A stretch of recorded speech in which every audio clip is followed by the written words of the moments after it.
Assalamualaikum warahmatullahi wabarakatuh. Saya Nurul Rukmana dari SA. Di sini saya akan menjelaskan tentang manajemen sumber daya manusia. Apa sih manajemen sumber daya manusia itu? Yaitu suatu ilmu atau cara bagaimana mengatur hubungan antara tenaga kerja yang dimiliki oleh individu secara efektif serta dapat digunakan secara maksimal sehingga mencapai tujuan bagi perusahaan, karyawan, dan masyarakat.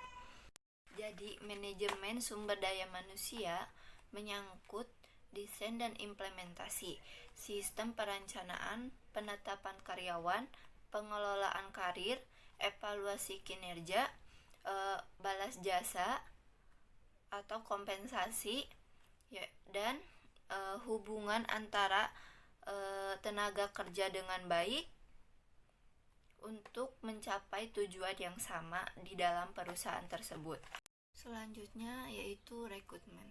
Rekrutmen di sini adalah proses mencari, menentukan, mengajak, dan menetapkan seseorang yang dari dalam maupun dari luar perusahaan untuk menjadi calon tenaga kerja yang dibutuhkan secara karakteristik perusahaan tertentu yang telah ditetapkan dan perencanaan sumber daya manusia.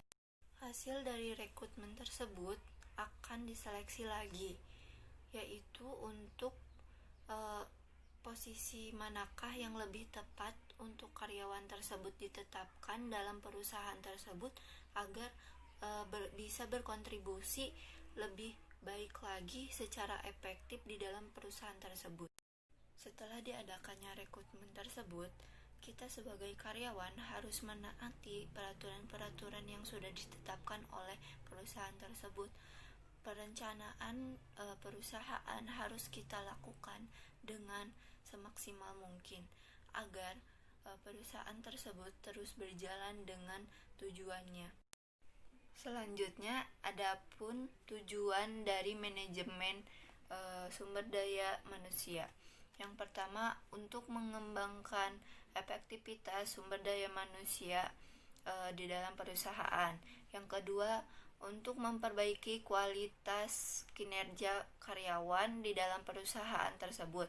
Yang ketiga, memberikan aturan kerja yang efektif dan produktivitas tinggi kepada perusahaan. Yang keempat, untuk menyeimbangkan tujuan masing-masing individu dan menyamakannya untuk mencapai tujuan perusahaan. Dan yang terakhir, membantu manajer untuk mengelola tenaga kerja atau karyawan untuk lebih efektif lagi dalam kerjanya. Sekian yang dapat saya sampaikan, kurang lebihnya mohon maaf.